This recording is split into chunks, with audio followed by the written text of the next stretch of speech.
Bienvenidos a este coloquio Conversando con Cuidado. Según el filósofo chileno Humberto Giannini, conversar es acoger. Es un modo de hospitalidad humana. La conversación permite una restauración de sí mismo, que se revela, sigue diciendo Giannini, como relación, como acogida a lo otro en cuanto otro. Bien, en el encuentro de hoy queremos acoger a todos ustedes y en especial al decano de Psicología y Humanidades, Klaus Droste, para conversar con cuidado y sobre el cuidado. El cuidado de sí mismo y el cuidado del otro. Agradecemos a todos los estudiantes aquí presentes de la Escuela de Terapia Ocupacional y especialmente a la decana de la Facultad de Ciencias de la Rehabilitación y Calidad de Vida, Tania Gutiérrez, a la directora de la Escuela de la Terapia Ocupacional, Ana Valdebenito, y a la directora de carrera, Francisca Espinosa, más el secretario de Estudios, Alex Ríos. Bueno, Klaus Droste Ausborg, para quienes no lo conocen, además de ser nuestro decano de la Facultad de Psicología y Humanidades, donde se inserta el Departamento de Formación Integral, que está a cargo de los cursos sellos, y también dentro del cual está nuestra área de Humanidades y Cultura, que organiza este ciclo de conversaciones. Él es psicólogo, con experiencia en el área organizacional, educacional y clínica. Tiene un postítulo en Fundamentación Filosófica y un doctorado en Humanidades por la Universidad Bac Oliva Seu de Barcelona. Klaus ha sido director de la Escuela de Psicología en la Universidad Finisterre y decano de la Facultad de Psicología en la Universidad Gabriela Mistral. Es miembro fundador de la Asociación de Psicología Integral de la Persona. Pero además, él tiene estudios en percusión, con pasantías en Estados Unidos y en Alemania. Vamos a comenzar hablando con el decano Droste acerca de la música, entonces, ya que él es un gran baterista, admirador de Phil Collins, de Steve Gadd, de Police, de Rush, pero también admirador de la música clásica. Por eso habíamos interpuesto a Johann Sebastian Bach. De hecho, tenemos un curso lectivo, aprovecho de pasar el aviso, curso lectivo de formación integral, que es online, la cultura en partitura, y el profesor Droste da la clase sobre Johann Sebastian Bach. Se lo recomiendo para que lo tomen. Bueno, la música. Además, él fue cantante de un conjunto musical, incluso grabó un disco. No le vamos a pedir que cante, ni que toque la batería aquí, al menos no por hoy, puede ser para otra ocasión, pueden invitar. Pero quiero que hablemos de la música. ¿Cómo se compagina la música con la psicología, con la filosofía? ¿Cuál es el valor de la música? ¿Cuál ha sido para ti el valor de tu experiencia musical en tu vida? Quizás también, no sé si a través de la musicoterapia o lo que sea, ¿no? ¿Qué importancia, qué relevancia, qué vuelta le das tú a tu experiencia musical con lo que es tu vida personal y profesional? Bien, pues gracias Mauricio por la invitación y saludo a todos los estudiantes, gracias por el espacio. A ver, la música,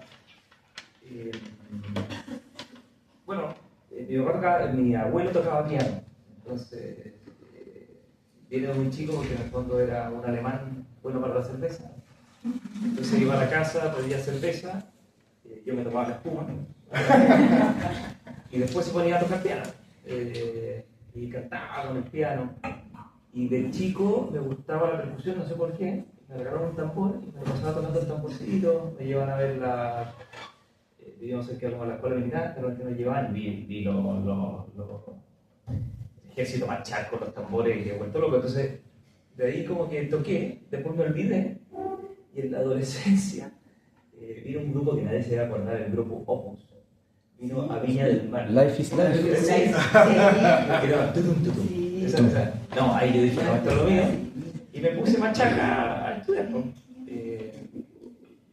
Entonces ha sido como parte, no sé, como que ha brotado solo. Me costó convencer a mi papá que le gustaba mucho, me dejó estudiar. Estudié paralelo en el colegio música. Y me iba a dedicar a eso, finalmente desistí, pero me ha acompañado siempre y es como esencial, no sé, encuentro que tenemos oídos, nos manda por la naturaleza, escucharlo. O sea, ya es difícil porque como que hemos perdido ese contacto de escuchar los pajaritos, escuchamos bien motos, bocinazos. Pero hay un tipo de sonido que es como connatural a uno, al espíritu humano, que lo serena, que lo eleva, que le hace, no sé, hacer una pausa. Y en ese sentido la música serena el corazón, lo expande, sensibiliza. Entonces como que no me imagino estar solo en un oficio, sin el cual se vea complementado por cosas que trascienden ese oficio, dentro de las cuales está la música, pero puede ser el arte, la lectura, la historia. Y eso creo que es súper importante, que las personas también aprendamos a pensar, no en la urgencia y la tensión de las cosas y por los resultados que hay que obtener, sino que la música también te ayuda a tomar perspectiva para darte cuenta también qué sentido tiene todo lo que vas a hacer. Entonces, como que te conecta con la humanidad y te conecta como con la comunidad humana, que creo que es muy importante. Entonces, en ese sentido lo veo algo que acompaña y como que va envolviendo las cosas. No sé, una cosa así se me ocurre decir, así lo vivo yo. Y además la batería en particular, no sé si es tu caso, pero después de un día de tensiones, de clases, de reuniones, debe tener... No, sentarse ahí y pegarle a los tarros. En vez de pegarle a los alumnos, le pega... Sí, voy acumulando la tensión. Sí, la batería tiene eso, o sea, es muy enérgica. Entonces, eso me sirve mucho porque te permite como canalizar, no tensiones, sino que como, no sé, pues, es grato total esa energía. Muy bien, pero luego no seguiste ese camino de la música profesional, que era tu primera vocación, sino que estudiaste psicología. Y no solo psicología, sino después filosofía y luego un doctorado en humanidades. ¿Qué es esto de las humanidades? ¿Por qué te atrajo la psicología? ¿Por qué le agregaste filosofía y humanidades?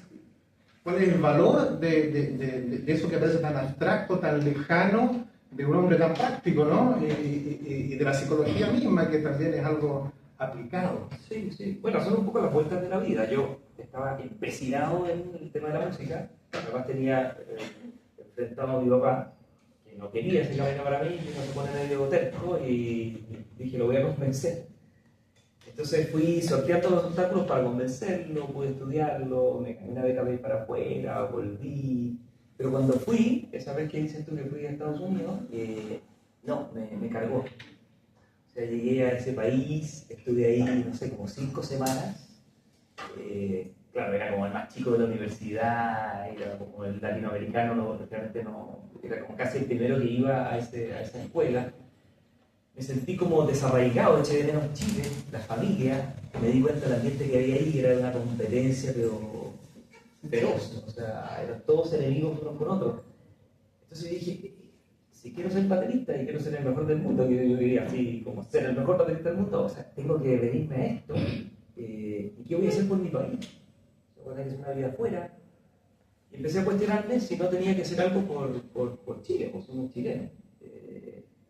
Y no pensar en un camino tan egoísta, o sea, entre la pena de dejar el país, también tomar conciencia de que uno es parte de una patria. Entonces ahí empecé a desistir, poco a poco. Después hice una prueba yendo a Alemania, me pasó lo mismo, y el problema que tenía es que yo nunca había estudiado en mi vida nada. O sea, iba al colegio, mi mamá me decía, ya, pero por lo menos tal promedio, yo cumplía con eso, pero prácticamente no sabía leer, no sé, o sea, no había leído un libro en mi vida, era incultísimo. Entonces en cuarto medio dije, ¿qué hago? O sea, tengo primero ponerme más serio con los estudios, me puse a estudiar más serio, pero no tenía idea qué hacer. O sea, podría haber sido desde agrónomo hasta pasando por todo, no tenía idea. Entonces ahí decidí estudiar filosofía. ¿Por qué? Para adquirir una disciplina, tener más cultura general, aprender a leer. Me metí como con esa apuesta. Y ahí empecé a discernir qué hacer. Y me encantó filosofía. Descubrí todo un mundo.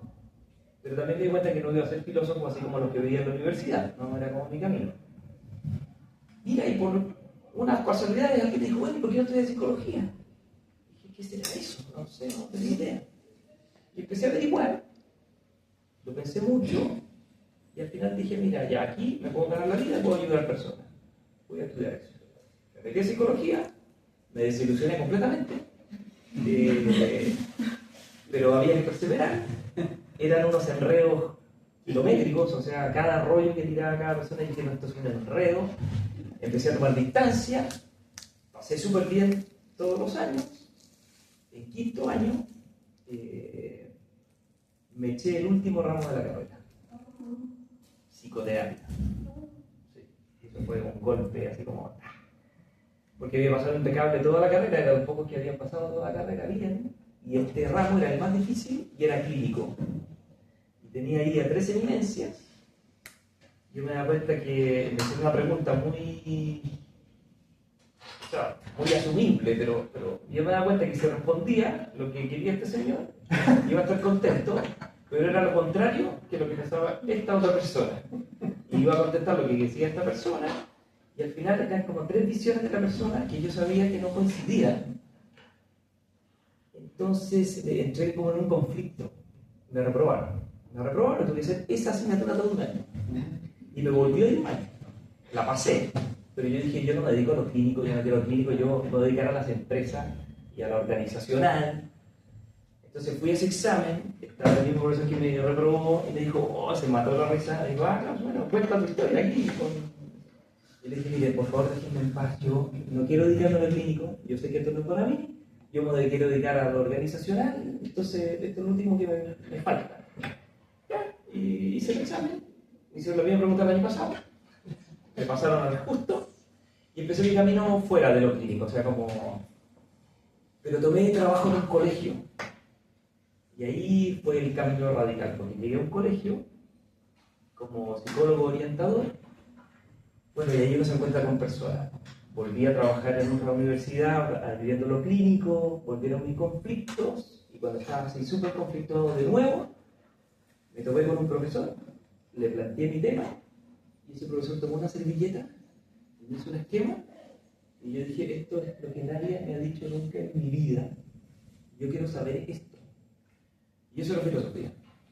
Así que suspendí todo, me salí como de las cosas de las empresas, me salí de lo clínico de la otra universidad y me fui al Centro de Estudios Tomistas, donde este hombre era el director del Centro de Estudios Tomistas y me metí en una biblioteca a leer. Y empecé, ¿Y él fue el que te llevó? este es el señor de que me llevó. Nos cruzamos en la salida de una iglesia y me dijo, estamos pensando en esto, yo estaba dándole vuelta a esto y hice un cambio radical. Y dije, me encierro a estudiar y formo mi cabeza de nuevo y ahí descubrí la filosofía, las humanidades y una maravilla, o sea, no se lo pierdan. Aprovechen los cursos que les abren esa perspectiva, porque hay una riqueza increíble. Entonces, así hice el gran descubrimiento. Al final era bueno para el estudio. Y es una cosa que me encanta. Y no son incompatibles el sentido práctico y el sentido como más abstracto, sino que cada persona tiene como su fisonomía, tiene sus talentos, tiene que ir descubriéndolos, pero siempre a la luz de que esto es para otros. Eso me ayudó mucho, esto es para otros. Yo tengo una responsabilidad, o sea, hay algo que hacer. Y así se me fue abriendo un espacio académico. Así que eso hice, ese fue el vuelco. ¿Y dejaste la psicología clínica? No, porque al final estudié filosofía de nuevo, hice una relectura de toda la psicología y pude armar como una corriente de psicología, como una nueva propuesta dentro del conjunto. Y esa es la asociación, fundamos la Escuela de Psicología de la Finisterra bajo esa perspectiva. Entonces ha sido un descubrimiento de la psicología, sabiendo que es maravillosa, pero que tiene problemas de origen, en que surgió como desvinculada de la filosofía. Vincularla a la antropología y a la filosofía le da una potencia gigantesca. Entonces, estoy súper dedicado a la psicología. pero en este diálogo. Pero además de la academia, ¿también has ejercido como psicólogo? Sí, porque desde muy temprano, aunque les dije a estos profesores que no me dedicara a lo clínico, me buscaban las personas para hacer clínica, porque entonces tenía una cierta afinidad con la capacidad de ver lo que le pasaba a las personas. Entonces he hecho clínica toda mi vida. Entonces, en eso me ha servido. ¿Y aplicas la teoría de cuál de los tres profesores? Aplico este mix, en el fondo, que es tomar lo bueno que tienen las distintas corrientes, pero incorporarlo en un esquema antropológico un poco más amplio. Entonces, lo que le faltaba a la psicología, sobre todo el tema de la libertad y la voluntad, por ejemplo. La antropología te da eso, entonces te da un eje articulador que es mucho más potente y mucho más respetuoso de la verdad, creo yo, sin tratar de encasillarlo en un esquema. Entonces, eso es lo que hago. Bueno, todos estos estudiantes saben mucho de filosofía. Ellos estudian antropología filosófica, ¿no? Están estudiando al ser humano, ¿no?, en su profundidad. Pero ellos quieren dedicarse a la terapia ocupacional, por lo tanto quieren ayudar a las personas en su integralidad, pero a partir de la rehabilitación, de las terapias ocupacionales, de sus quehaceres, y ellos han escuchado algo acerca de esta triple dimensión que tiene la actividad humana, ¿no?, de la teoría, la poiesis, la praxis. No sé si le van a preguntar en la próxima solemne, pero les paso un dato ahí, ¿no? La contemplación, el hacer, el obrar. ¿Cómo se pueden conectar estas dimensiones? ¿O es un rato para filosofar y después cuando vamos a trabajar hay que se aplica la técnica y la ética queda como para el fin de semana? ¿Cómo se juntan estas tres dimensiones en la vida real, sobre todo en la vida laboral? Mira, realmente lo que te habla una buena filosofía es de cómo son las cosas, de cómo vivimos. Y nosotros en realidad siempre vivimos con esa triple dimensión. Eso se define siempre como triple actividad vital del hombre. O sea, si hay un ser humano, ese ser humano vive así. ¿En qué sentido? De que si ustedes se dan cuenta, todos nosotros tenemos palabras interiores. Hagan un primer descubrimiento. Yo ahora estoy hablando, ¿sí? Yo estoy hablando 2 veces. Porque ustedes están oyendo lo que yo digo, pero yo le estoy hablando a mí mismo, en paralelo. Estoy diciendo qué digo, qué no digo, mira las caras, esto fue un error, esto es un acierto. O sea, estoy hablándome a mí mismo a la vez que les hablo a ustedes, pero el que habla, en realidad, soy el que se habla a sí mismo. ¿Sí? Yo podría estar poniendo risa aquí de que estoy muy contento y estar pensando dentro, me quiero ir luego, estoy súper nervioso, me cargo esta anchoita. ¿Se fijan? ¿Quién se va a dar cuenta de eso? Nadie. Porque uno, en el fondo, es el que es dentro. Este diálogo que uno tiene con uno es un diálogo que tiene como 3 posibilidades. ¿En qué sentido? De que uno muchas veces está con uno tratando de entender las cosas. ¿Les ha pasado eso? Que les pasó algo en la vida, una conversación, algo que no entienden de materia, y estar como reflexionando, tratar de captar cómo es algo. Eso se llama teoría. Esa es la famosa teoría. Cuando uno se repliega y trata de entender algo para captarlo y conocerlo. ¿Sí? Pero a veces uno, eso que sabe, la vida nuestra no se mueve en esa posibilidad. No todos tenemos el tiempo de estar pensando cosas, tenemos que estar resolviendo cosas. Teníamos que ver si venir para acá, no venir para acá, si hacía mucho frío, nos vamos por aquí, nos vamos por allá, me pierdo la clase, no voy. Una serie de decisiones. Esa serie de decisiones siempre se hacen de cara a uno mismo con este diálogo. ¿Y a qué se le llama poiesis? Se llama poiesis a ese verbo que ustedes tienen, que han recibido en su carrera, que les permite hacer una estrategia de terapia ocupacional. ¿Se han dado cuenta que deberían empezar a saber eso? Aplicar una estrategia. Eso no lo leen en un computador, sino que sale de ustedes si es que lo saben. Y eso es un saber técnico, es una destreza que ustedes tienen. ¿Sí? Pero, y eso se le llama poiesis. Esa es la teoría y esta es la poiesis. Pero siempre hay una que está detrás, y es la que marca la dirección. ¿La dirección en qué? En que todo lo que hacemos, jóvenes, es bueno o malo. Nada de lo que hacemos es neutro, nada. Nosotros tenemos un inevitable obligación de decidir si lo que vamos a hacer es algo bueno o es algo malo. ¿En qué sentido? Yo puedo aplicar una técnica mal, ¿sí? Y eso puede ser algo malo en cuanto a la técnica. Pero la pregunta de lo malo no es si yo hago bien o mal esto, sino que si lo hago bien o mal para el bien de otro. Que es distinto, porque yo podría saber aplicar una técnica, ¿sí? Les va a pasar a ustedes, una técnica, y ustedes se van a tener que preguntar si esa técnica le va a hacer bien a la persona que se la van a aplicar, o es más bien que ustedes quieren aplicarla para mostrarles que ustedes son muy diestros y que son secos. ¿Sí? Eso es que uno esté frente a uno mismo o frente al bien de otro. Y eso se llama por praxis. Es decir, que lo que yo voy a hacer es lo que voy a hacer. Lo que estoy buscando es lo justo, no lo injusto. Si yo aplico una técnica para impresionar a otro, para que termine hablando bien de mí, no estoy buscando el bien del otro.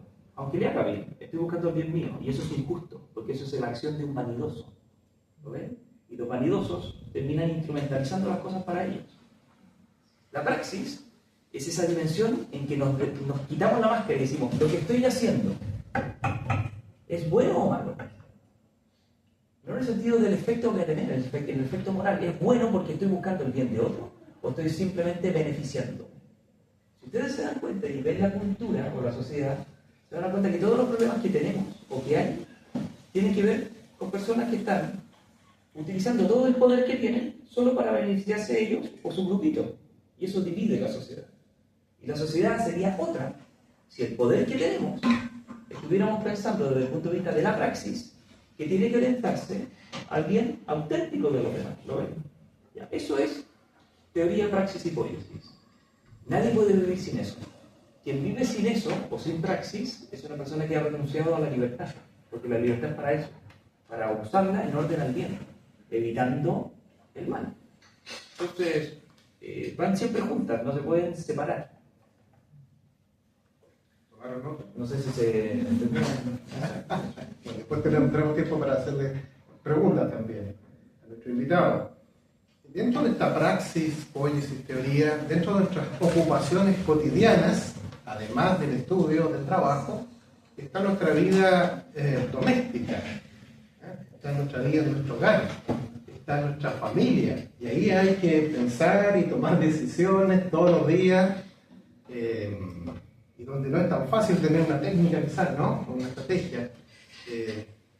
Primera pregunta, Klaus, ¿cuántos hijos tienes? Tengo 9 hijos. 9 hijos. Segunda pregunta. Pregunta indiscreta. 9 hijos con la misma esposa. Por supuesto. Ah, ya. Doble. Bien. A ella. Después vamos a invitarla a ella que cuente la otra cara.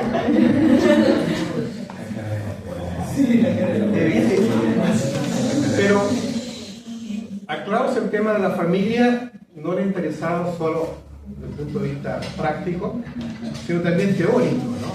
Él ha escrito un libro acerca de la palabra del Padre, y además su misma vida familiar no ha sido fácil, no es un tema sencillo de abordar. Por 9 hijos nunca es sencillo ningún día, ¿no? Me imagino. ¿Cómo se aplica, por tanto, lo que venimos hablando ahora en la vida familiar, en las relaciones padre-hijo, con tu señora, con tus hermanos, con tus papás? ¿Cómo se ordena la vida familiar, si es que tiene algún orden en este caos de la vida familiar? No, la vida familiar siempre es un caos, ¿ya? Pero es un caos precioso. Porque en el fondo me refiero a caos en el sentido de que, bueno, no sé, imagínense que tienen 9 niños de distintas edades, el horario de comer, el horario de acostarse, siempre hay un tema, siempre alguien tiene un problema, si no molesta uno, molesta al otro, si no tiene un problema uno, tiene un problema el otro. O sea, en ese sentido, no tiene control. ¿Lo ven? No tiene control de parte de uno. Y el problema de la vida familiar es cuando uno quiere controlar. Es decir, que las cosas sean según la expectativa que uno tiene, según el ritmo que uno impone. La gracia de la vida familiar es que depende de 2 cosas, diría yo. Uno, que tenga uno claro que su vida es para otros. El tiempo de la vida familiar no es para mí. O sea que yo estoy para servir. ¿Sí? Y lo otro es que el ritmo lo imponen otros. O sea que uno tiene que ajustarse al ritmo de otros. Y así funciona.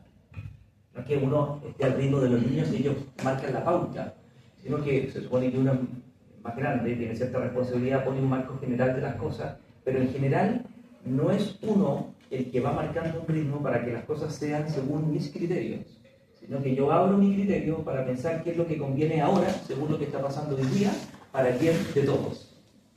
Que es distinto, ¿ves? Eso implica renunciar a uno mismo. Entonces, la vida familiar tiene el gozo de que uno al final siempre está haciendo un sacrificio por amor a otros.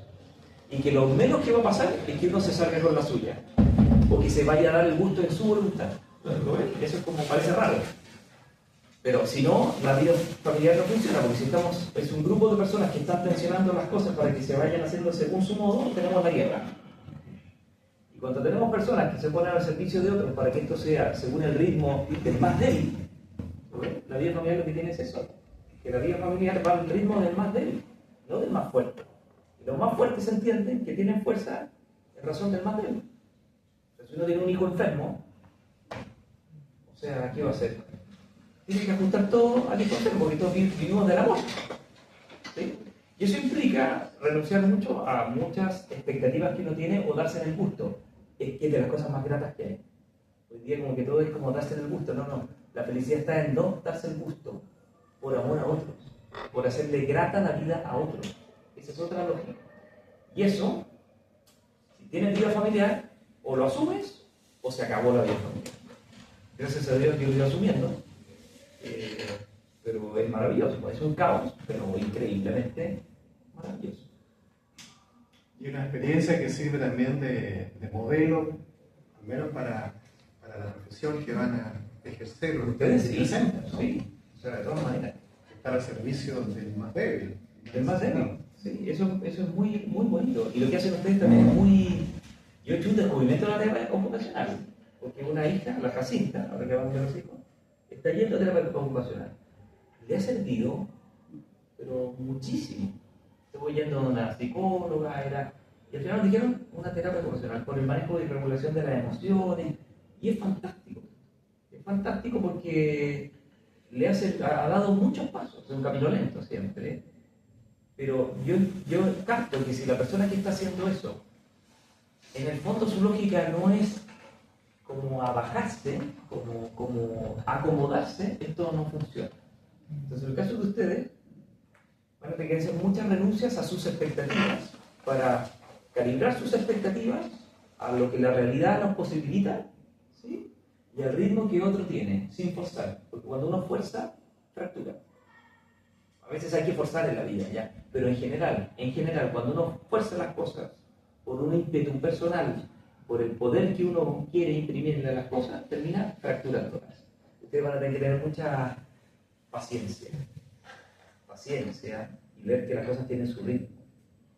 Entonces, todo lo que hemos venido hablando, las humanidades, la música, todo va ayudando a eso. O sea, complementar lo que ustedes hacen con lectura, con historia, con literatura, con música, con deporte, con arte, con lo que quieran, que son todas las artes como liberales que se llaman, y la filosofía enriquece porque expande el corazón para que uno pueda hacer entrar en uno el ritmo de otro y acompasar su ritmo con el de otro, y así se puede caminar juntos.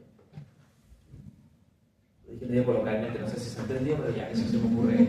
Muy bien. Eso se me ocurre decir. Pero esa es la visión de la filosofía, ¿no? La visión de la persona en su integralidad y en su relacionalidad, ¿no? Muy bien. Bueno, tú sabes que mi primer acercamiento a la filosofía fue como a los 3 años. Tú con la batería, yo con la filosofía, por el efecto Droste. ¿Tú sabes lo que es el efecto Droste? Cuéntanos qué es el efecto Droste. No efecto de ella. No, nada que ver esto.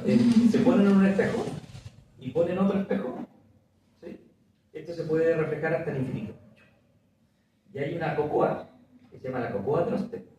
Que búsquenla ahí en internet. Es una cajita donde sale una señora mostrando la cocoa Droste. Pero en la cocoa Droste de su cajita sea, la misma imagen de ella mostrando la cajita.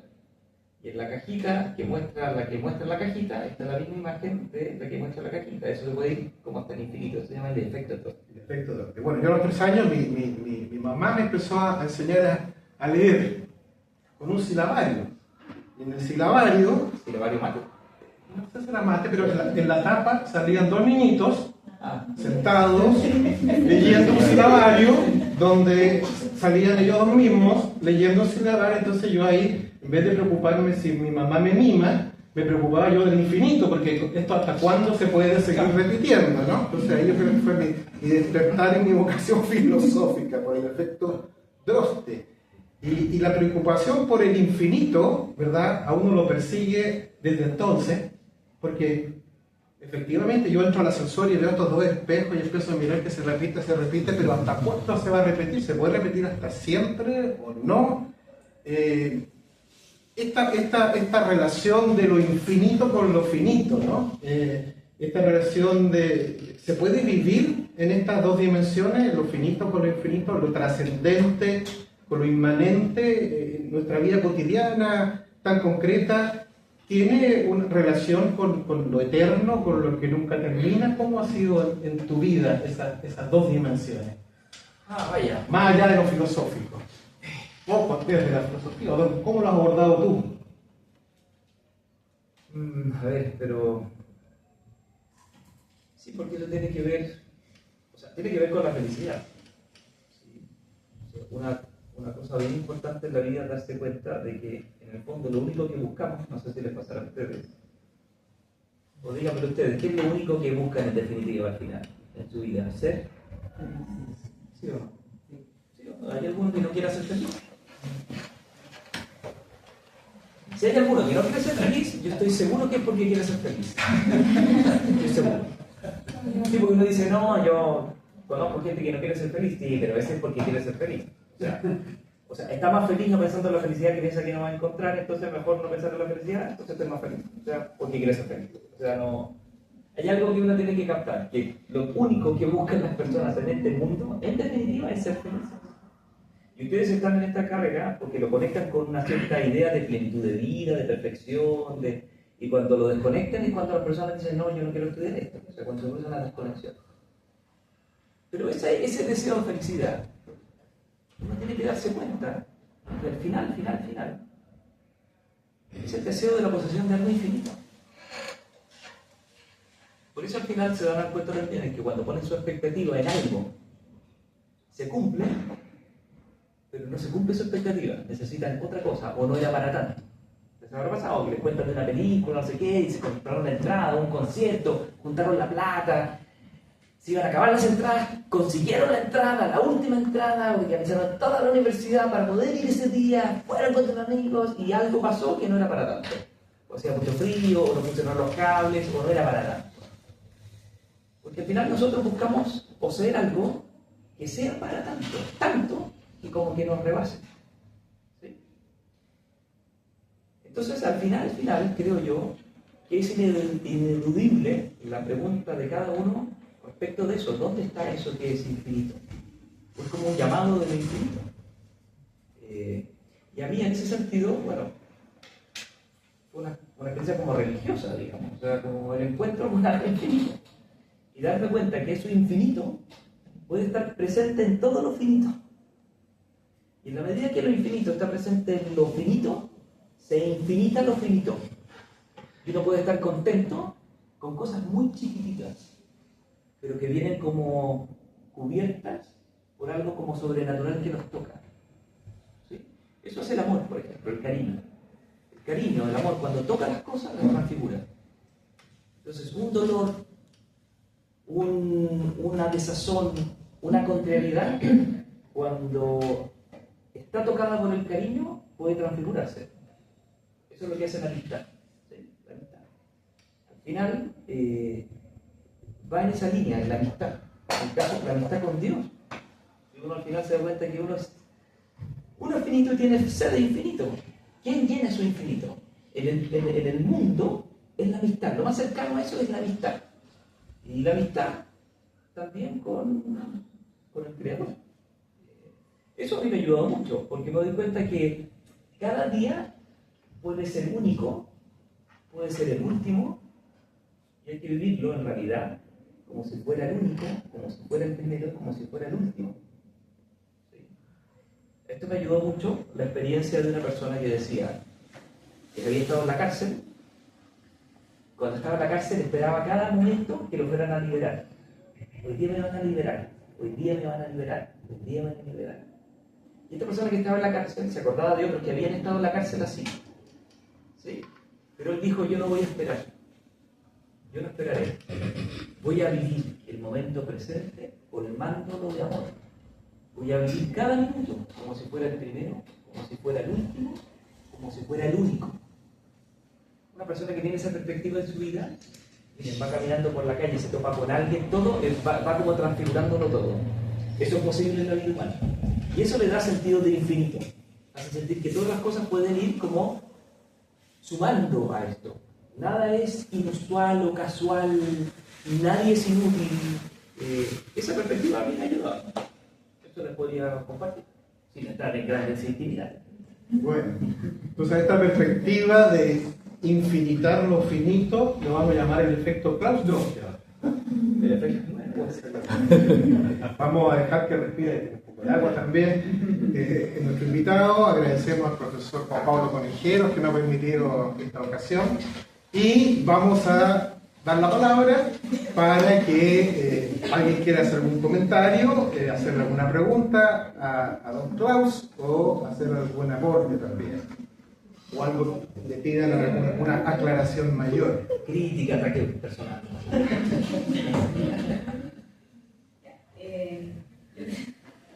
Y lo que me hizo como algunos temas de la felicidad. Ya. Porque usted comenta de que la felicidad, claro, uno no piensa así como, o sea, todos dicen que queremos ser felices, pero muchas veces es verdad el tema del efecto Octavio. Que es por el tema, por ejemplo, yo quiero ver feliz a mi hijo, igual que produce una felicidad. Entonces, prácticamente siempre va a ser lo mismo constantemente, lo que necesito. Y lo que usted hablaba, lo último, que claro, una persona que al final vive o vive su filosofía al vivir la vida, uno, ¿cómo puede cambiar también la estructura de los demás y contando su vivencia y experiencia? Yo creo para que puedan ellos también pensar y analizar qué puede estar pasando en su vida. Entonces, yo creo que una de las cosas que uno aprende dentro de lo que uno va creciendo y va viviendo es lo que decía usted. Que si usted, por ejemplo, ahora que está sentado y está contándonos esto, nosotros ya contamos con una experiencia donde nosotros podemos pensar y analizar y podemos explicarlo incluso hasta los mismos familiares. Y eso también puede cambiar la perspectiva de las personas. Así que muchas gracias por habernos dado este tema. No, gracias a usted, gracias a usted. No, lo que usted dice es muy cierto, porque en el fondo, de joven también me ayudó mucho una frase que decía, la felicidad está más en darla que en esperarla. ¿Sí? Y ayuda mucho esto que dice usted del diálogo, de saber que en el fondo, al final, somos deudores unos de otros. Y que uno se conoce a sí mismo, no porque entra en una especie como de introspección solitaria, sino que uno se conoce en el contacto con los demás. La persona, cada uno de nosotros es persona, ¿ya? Y por eso tenemos algo como de infinito. Pero la persona nunca hay que pensarla aislada, la persona nunca es un ser aislado, la persona de suyo. Nosotros somos aislados porque somos finitos, pero si fuéramos persona infinita, seríamos comunión de personas, eso está clarísimo. Eso es una clave para entender de que uno tiene que abrirse a la relación con los demás, para enriquecerse por lo que los demás le tienen que dar, de manera que uno se sienta como deudor con otro, y también despierta un sentimiento de gratitud para también abrirse y dar, y eso va generando como lazos, y las personas van creciendo, eso se llama una comunidad, y ese es el intercambio de vida personal, eso se llama amistad, que podría estar presente en toda la vida, no porque es amigo, somos súper amigos, con todos uno puede tener un trato amistoso. Eso es esencial para la vida de la universidad, o sea, si la universidad no vive de eso, se esteriliza. Se transforma en un lugar de competición, no de comunidad. Sí, no, es un lugar inhóspito, terrible, donde en el fondo cada facultad, cada unidad lucha por lo demás. Y nosotros en la universidad deberíamos ser un ejemplo para la sociedad de eso, de que se vive al ritmo del estudio y de la amistad, o sea, al ritmo del don. Eso llena de infinito cualquier cosa pequeña. No, incluso lo que decía usted, por ejemplo, es tratar de, por ejemplo, no estructurar algo, sino que la idea es que, porque uno igual se anticipa, voy a estudiar tal día para ello, es mejor hacerlo tranquilo porque uno no sabe qué va a pasar en su vida. Entonces, estructurar algo antes, que al final después uno se va a decepcionar si no lo hice, no me decepcioné. Es mejor a veces como que se vivir la vida. Y obviamente en vez de casi todos los días decir, ¿sabes qué? Ya hoy ahora voy a hacer tal cosa. Para uno no tampoco propiciarse algo como mismo. Así que... Muy bien, pues sí. Bien, Muchas gracias. ¿Su nombre era? Isamar. Isamar. Muchas gracias.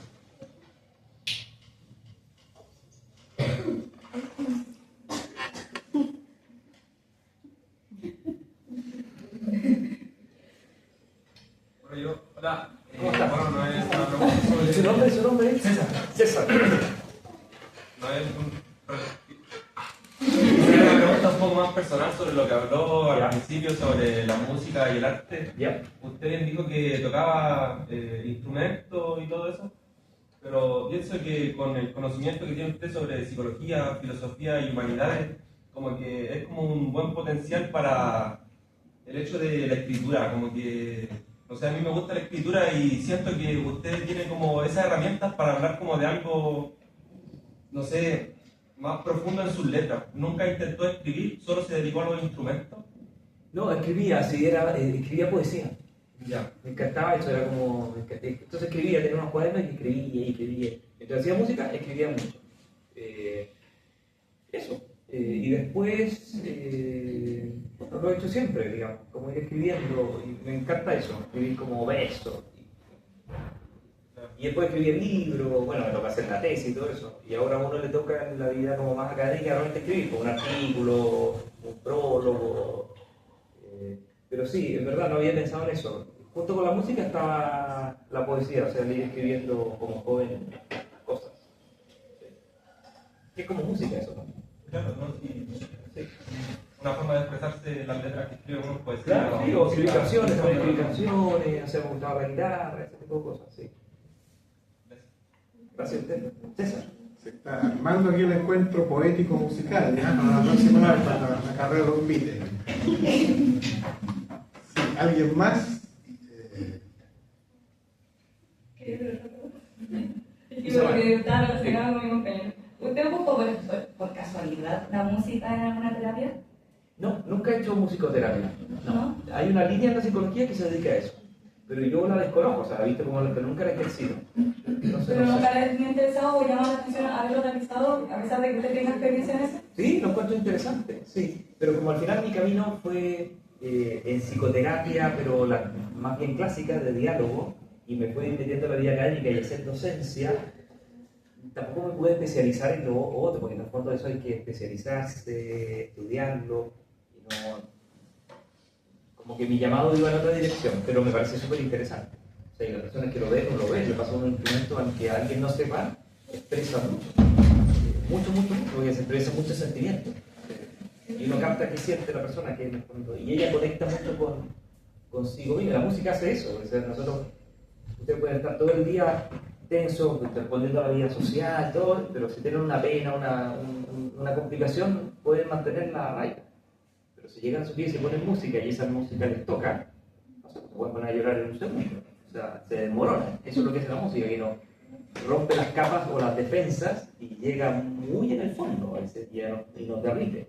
Entonces, eso pasa en este tipo de terapia, porque llega una persona que no sabe lo que le pasa, que es lo típico del angustiado, que está angustiado, que no identifica de dónde, y se le empieza a conectar con la música, y empieza a tocar un instrumento, a oír una música, y llega muy rápido al núcleo de aquello que lo tiene angustiado. Y se empieza a uno a tener como cierta conciencia de lo que le dice. Entonces la música en ese sentido es súper efectiva. Como un bloqueo emocional que puede tener una persona en ese momento. ¿Verdad? Sí, porque en el fondo las cosas muy dolorosas uno tampoco tiene fuerza a veces para verlas. Entonces no quiere verlas. La música nos ayuda a veces a verlo. O sea, el corazón se pone duro. Y el corazón tiene que ablandarse. ¿Sí? Y la música hace eso, ablanda. Un buen modo para ablandar. Muy bien, así que ya saben, ahí está nuestro curso, La Cultura en Partitura, donde hablamos de todas estas cosas. Sí, muy buena. Profesor Alcalde. Yo tengo una pregunta en dos partes. Ya, a ver. Ya. La primera parte es si tú has identificado alguna situación actual que esté dañando a las personas. Algo cultural, ambiental, que tú digas, mira, hoy día yo puedo reconocer, tú ya has mencionado algunas cosas, pero yo podría reconocer que esta forma de vivir la vida que tenemos hoy nos está dañando en muchos ámbitos. Esa es la primera parte de la pregunta. Y la segunda parte de la pregunta es, si puedes ver las... Bueno, gracias. Ahora me aclaré. Si puedes ver respuestas desde el origen del pensamiento que has estudiado y después, hace pocas décadas, cuando aparece la psicología, las respuestas que se podrían dar a eso que hoy día quizás nos está haciendo daño. No sé si se entiende. Sí. Bueno, por lo que estaba conversando con Mauricio, me acordé de algo, y es que, ¿no es cierto que estamos hablando de la felicidad? ¿Sí? Miren, todas las personas, o sea, todos buscan la felicidad, acuérdense de eso, con quien estén, y todos los que buscan la felicidad, no sé si se han dado cuenta que la buscan porque la conocen, que también es una cosa extraña. Me pasa en las clases porque en el fondo, ustedes, díganme, si no saben lo que es la felicidad, ¿cómo la buscan? Porque como buscan algo que no conocen en absoluto. No la desconocen en absoluto. Lo que conocemos de la felicidad es como el efecto, es decir, ¿qué será estar feliz? Pues yo les digo, ¿estar feliz será estar angustiado, ansioso, atemorizado, frustrado, enrabiado? ¿Sí o no? ¿Cómo será ser feliz? Estar en paz, tranquilo, satisfecho, pleno, contento, ¿sí o no? Entonces la conocemos. Pero todos tienen una idea implícita o explícita de dónde está la felicidad. Todos, porque si no, no hay que tomar decisiones en la vida. Todos ustedes tienen una idea de dónde está la felicidad. Más que dónde está, qué la da, qué la brinda. Y pasa otra cosa, que eso domina nuestro afecto. Y de eso extraemos todas las normas que regulan toda nuestra vida. Todos. Quizá no lo han pensado, pero hay que poner a pensar. ¿Qué es lo que más daña la vida social? Lo que más daña es que hay expandidísimo la idea de que la felicidad se encuentra en la abundancia de bienes y vivir según uno mismo. Veanlo de ustedes, que quizás vivimos con una idea implícita de que la felicidad está en la abundancia de bienes, que pueden ser quizás no materiales. Abundancia de conocimiento, abundancia de prestigio, abundancia de fama, abundancia de bienes útiles y deleitables y vivir según uno mismo. Es decir, que al final la medida de las cosas sea mi deseo.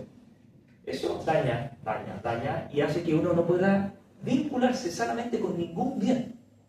Y cualquier bien que tenga, termine uno con ese bien cometiendo una injusticia. ¿Por qué? ¿Qué pasa? Porque la vida social, la base de la vida social, para que haya una vida social relativamente sana, es que haya justicia. Pero la justicia es imposible si es un conjunto de personas que viven con este criterio de felicidad. ¿Cómo se cambia? Cambiando el criterio de felicidad. Porque la felicidad no está en la abundancia de bienes y vivir según uno mismo. La felicidad está en la vida contemplativa, que se llama. ¿Y qué es la vida contemplativa? La vida de la amistad.